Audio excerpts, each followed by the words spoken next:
오늘 말씀의 제목은 주님과의 친밀함입니다.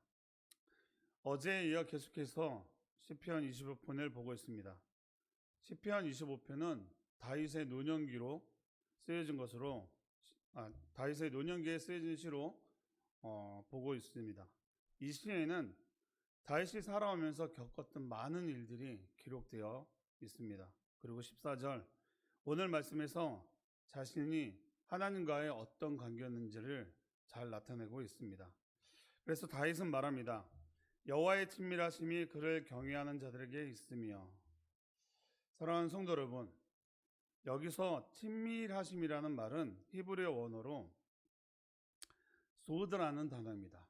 그냥 단순히 하나님을 안다라는 뜻이 아니라 하나님과 밀접한 관계에 있고 어떠한 비밀을 나누는 교제, 그 뜻을 히브리어 원어로 소드라고 말합니다.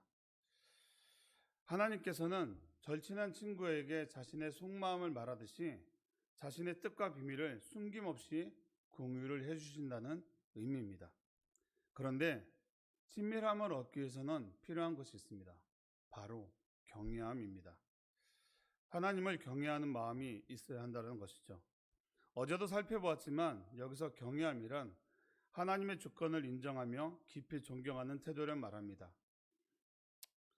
여러분, 주권을 인정한다는 것은 하나님이 하나님 되심을 인정하는 것입니다.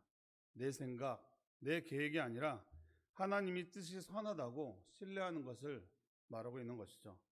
그러니까 경외는 어떤 두려움에서 나오는 것이 아니라 신뢰에서 나오는 순종이라는 겁니다. 여러분, 하나님은 자신을 숨기시는 분이 아닙니다. 하나님은 경외하는 자에게 자신의 비밀을 말씀하신다고 하셨죠. 그래서 아브라함을 부르신 것도, 그래서 모세를 만나신 것도, 이스라엘과 언약을 맺으신 것도 다 같은 이유입니다. 그래서 이렇게 말씀하시죠. 내가 너희 하나님이 되고 너희는 내 백성이 되리라 말씀하시는 겁니다.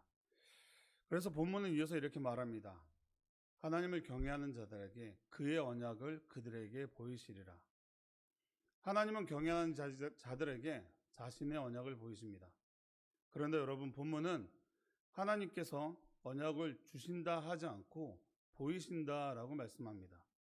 왜냐하면 언약은 이미 주어졌기 때문입니다.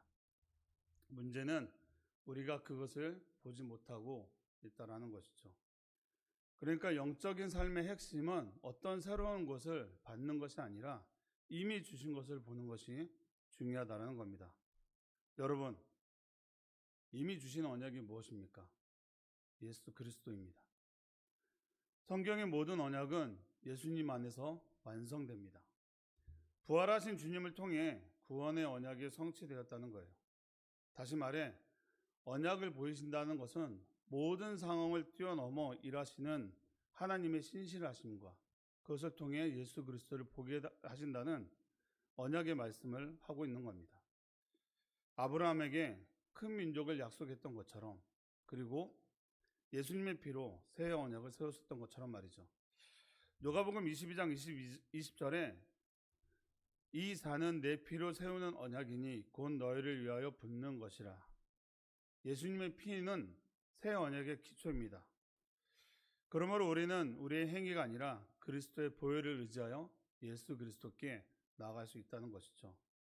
이 언약을 누구에게 보이신다고요? 하나님을 경외하는 자들에게입니다. 그래서 챔버스 목사님이 이렇게 말씀하세요. 무엇이 진정한 친구라는 표시입니까? 가장 비밀스러운 기쁨입니다. 많은 사람들이 자신에게 자신들의 비밀스러운 슬픔을 고백할지 모르나 진정한 친밀함은 자신의 가장 비밀스러운 기쁨을 의미합니다 라고 말씀하십니다. 좀 전에 우리가 살펴본 것처럼 친밀함이란 비밀을 말할 수 있는 관계라는 거예요. 그리고 오늘 묵상은 진정한 친구에 대해 이렇게 말합니다. 진정한 친구는 단순히 내 슬픔을 들어주는 것이 아니라 내 마음 가장 깊은 곳에 있는 기쁨까지 기뻐해주는 사람이라는 것이죠. 여러분 안에, 여러분 주변에 여러분의 진정한 그 비밀스러운 기쁨을 함께 공유할 수 있는 분들이 계십니까? 우리가 슬픔을 나눌 때는 많은 사람들한테 얘기할 때 편할 수 있습니다. 그런데 기쁨을 나눌 때는 쉽지 않다라는 것이죠. 그렇다면 이것을 우리가 하나님과의 관계로 적용을 해보면 어떨까요? 우리는 하나님께 우리의 슬픔과 고난에 대해서는 많은 얘기를 합니다. 그런데 하나님이 가장 기뻐하시는 것을 드리려 했는지를 한번 생각해 보면 좋을 것 같습니다. 하나님이 기뻐하는 것은 무엇일까? 우리가 우리의 슬픔과 고난에 대해서는 쉬지 않고 얘기하는데 우리는 과연 하나님의 기쁨은 무엇인지, 하나님이 나에게 무엇을 원하고 있는지를 들으려 했던 기억이 있는지를 물어보는 겁니다. 그래서 이어서 챔버스 목사님이 이렇게 말씀하세요. 하나님께 주님의 기쁨을 당신에게 말씀하시도록 한 적이 있습니까? 아니면 쉬지 않고 주님께 자신의 비밀만을 말하느라 주님께서 당신에게 말씀하실 기회를 드리지 않는 것은 아닙니까? 그리스도인의 삶을 시작하는 초기에는 우리는 하나님께 부탁만 합니다. 그 후 하나님께서 우리의 사귐을 원하신다는 사실을 알게 됩니다. 라고 말합니다. 이 말씀은 영적 성장에 대해서 말씀하고 있습니다.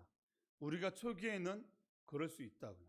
하나님께 계속 질문하고 하나님께 답을 원하고 그리고 하나님이 뭔가를 해주시길 원한다는 마음이 있다는 겁니다. 그런데 이것은 신앙의 초기 단계에서는 그럴 수 있다고요. 그런데 우리가 신앙생활 10년, 20년, 30년을 했음에도 불구하고 아직도 이 자리에 머물러 있는 사람들이 있다는 겁니다. 계속해서 하나님이 해주시는 것만을 기다리고 계속해서 요구하고 있다는 것이죠. 나는 이것이 필요합니다. 이것을 해주세요. 그런데 영적 성장은 무엇이냐면 이제는 하나님의 뜻을 구하게 된다는 겁니다. 우리가 신앙생활을 할 때 신앙의 성숙을 바라볼 수 있는 건 계속해서 하나님께 질문만 하는 것이 아니라 하나님이 말씀하시는 것을 듣는 것, 그 단계에 이르렀을 때 우리가 신앙의 성숙이 있다는 거예요. 그래서 좀 전에 이런 질문을 드렸잖아요. 여러분은 주님의 기쁨이 무엇인지 알려달라고 기도해 본 적이 있습니까? 여러분, 기도는 관계 맺음이죠. 그럼 기도를 한다는 것은 하나님과의 어떤 관계 맺음을 맺기 위해서 기도를 합니다.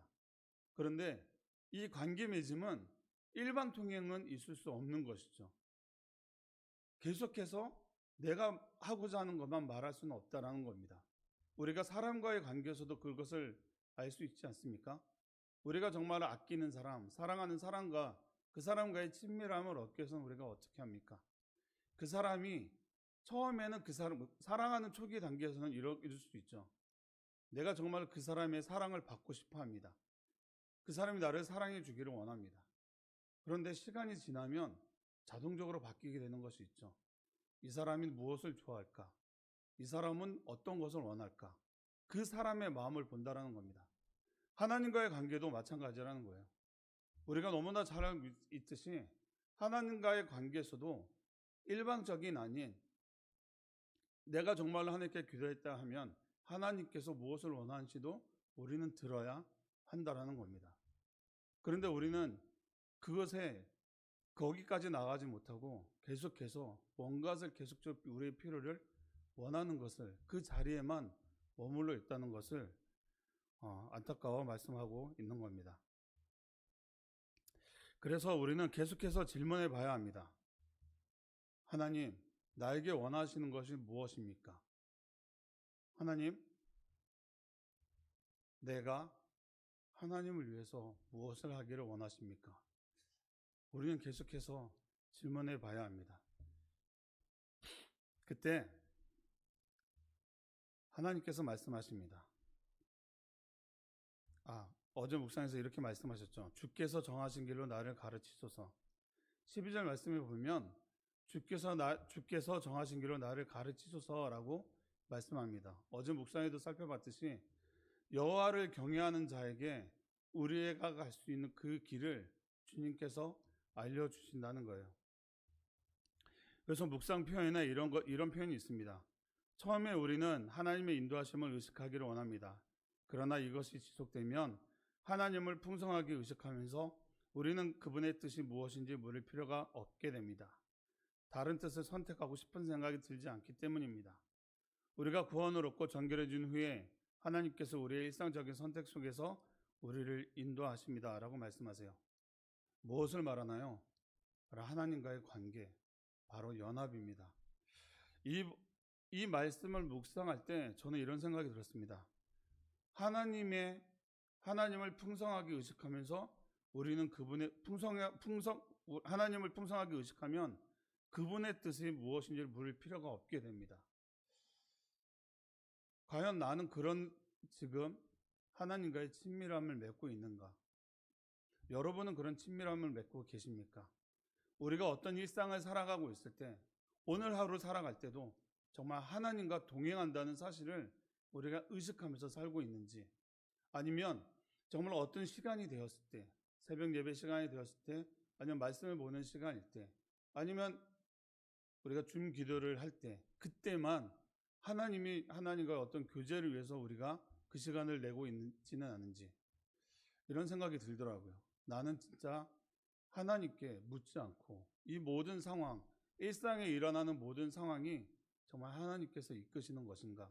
그것을 신뢰하고 지금 나아가고 있는가?